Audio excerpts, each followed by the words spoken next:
Everybody, you're welcome to this channel. I hope you're doing well.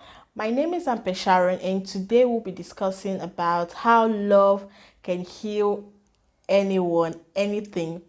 So this video is going to be more of a discussion slash story time slash chit chat video, and I'll be sharing the story of two African young men, and how love helped them take that U-turn in life.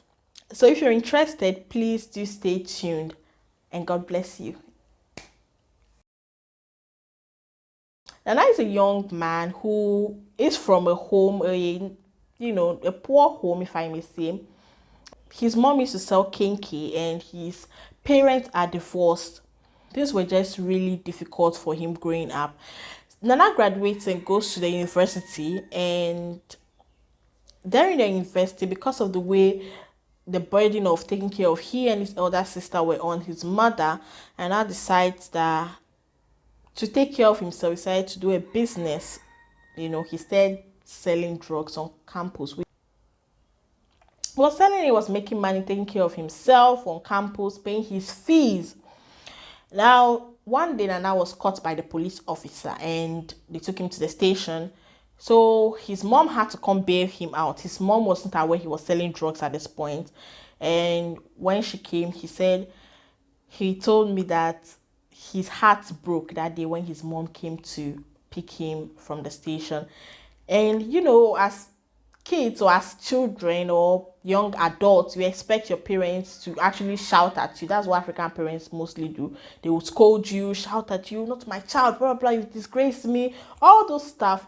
But Anna said his mom shocked him for the first time and she didn't say anything. She didn't look at him with disgust or disgust. She just actually looked at her son with love, not even pity. She looked at him with love. And he said his mom embraced him whilst he was coming out from the cell, or embraced him and just told him that she loves him. He said, "Sharon, that was the day that something changed in me, something moved in me.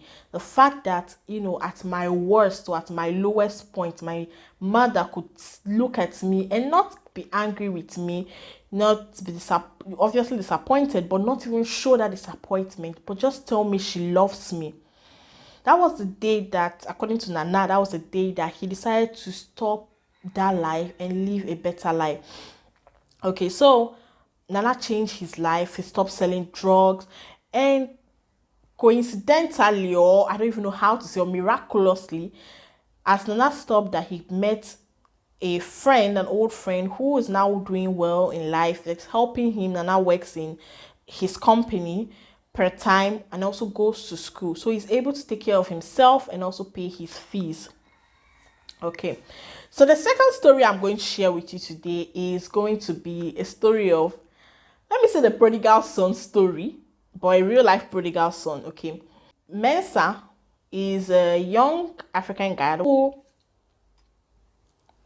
actually left home, ran away from home, because, well, he's from a home where his father and mother was present, but the father is present but absent.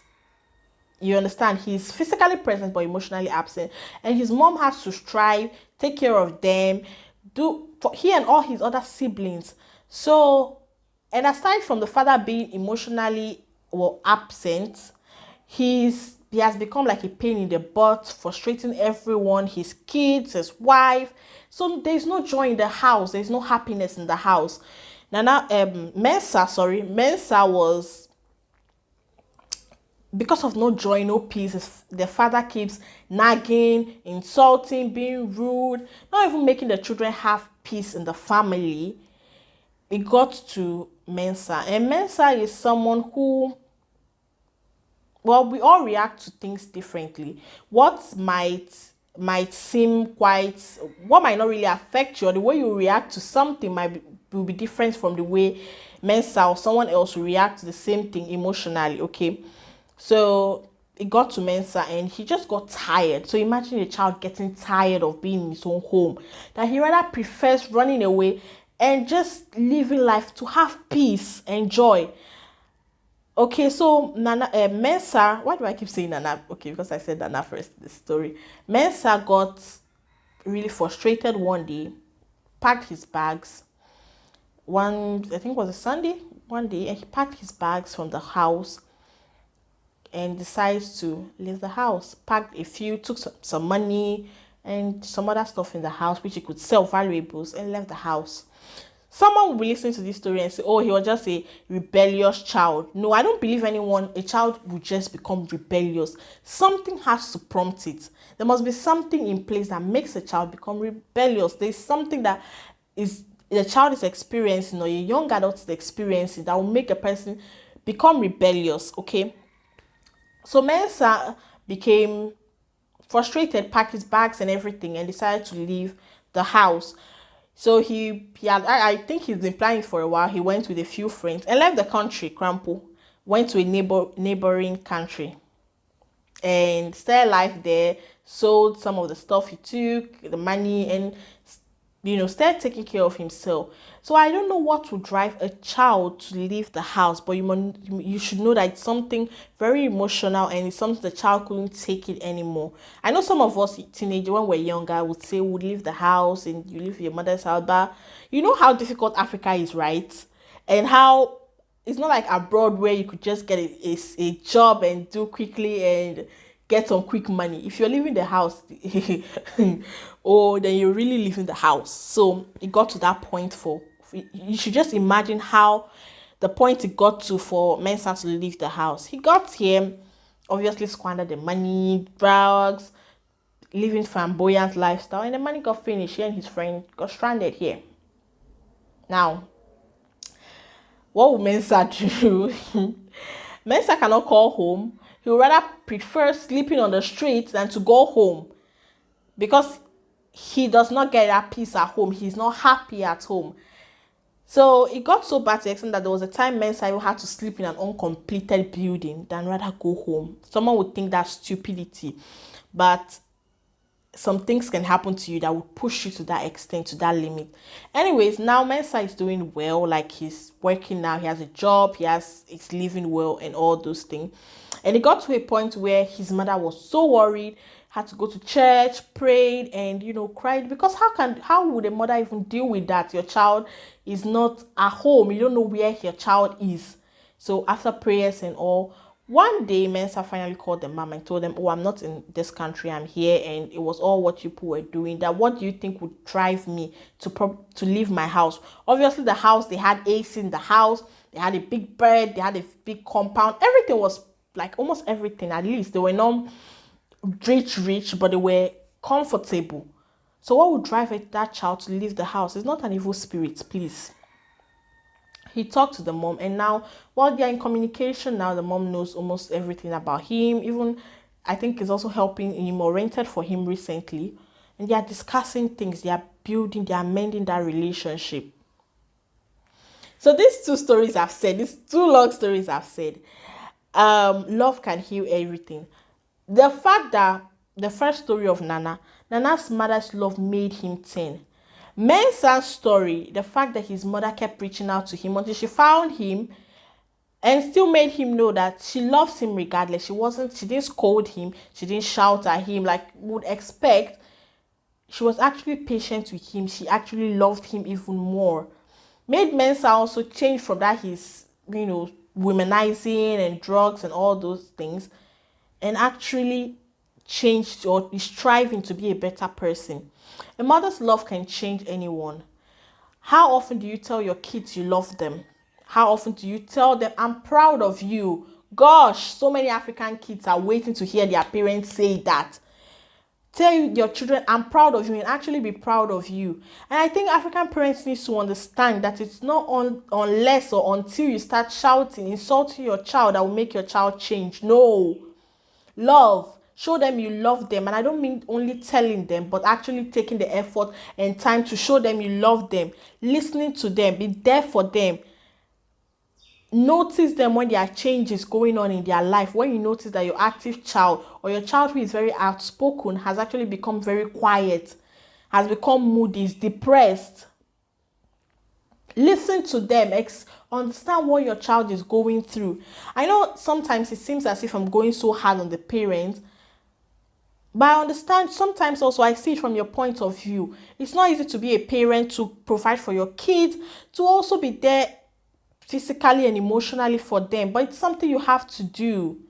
When you decide to have a child, these are conversations you need to have. You need to plan. I have to be there for my child, because if you do not, if I read somewhere that if you do not, or as a child was like, if you don't allow God to use you, the devil will use you.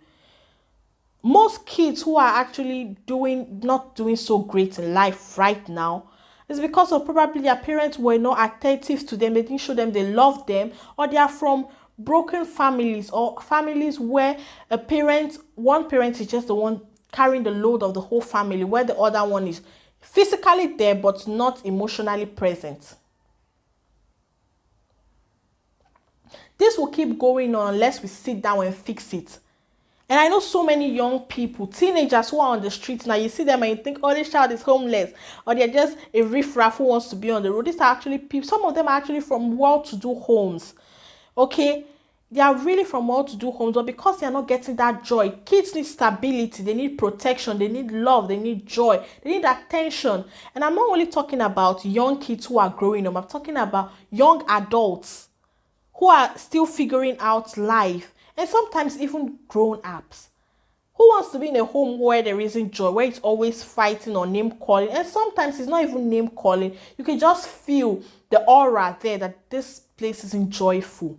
Or we are just probably, how should I say now? We're just probably just coexisting. I think parents need to do better, and we kids also need to do better at expressing how we feel to them. Love, I said, can heal anything. Love can heal anyone. Love can change anyone. How often do you shout at your kids? How often do you scold them? And how often do you sit down to actually listen to them when they complain, when they talk to you about stuff? And what action do you take? Many kids are going through rape, are going through depression, PTSD, are actually being molested, and they cannot even talk to their parents because they do not have that relationship with them. And later on in life, when they figure everything out by themselves, they later probably tell their parents that this was what I was going through that time, when you saw me angry, when you saw me acting rebellious. All I needed was you to probably one day just tell me, I love you, my daughter. I don't know what you're going through, but I love you, my son. And I'm sorry if there are times when I'm not so attentive to your needs and your wants, but I'm really sorry. Actually tell them you love them. How often do you go to your kids' programs in school and tell them that's my child, and actually be proud of your child? African parents would rather insult their child. Tell their friends, that stubborn boy, I don't even know what to do with him again. Oh. And now your friend also sees your child as a wayward child. Instead of us sitting down, talking, and doing the work. Parents are doing their best, but please, we have to do better. Because it's going to keep going on, and later on in life, we might end up regretting it. And if you do not hold your kids now, devil will do it for you. And by that time, you won't like it. So please, please, please, I hope this video was educative, informative, and you learned a thing or two. Please, if you enjoyed this video, do well to give this video a thumbs up, share. And I hope this video will make us or prompt us to do better with our kids and not neglect them. Do better with ourselves. Thank you so much for watching. God bless you, and I'll see you in my next video. Bye bye.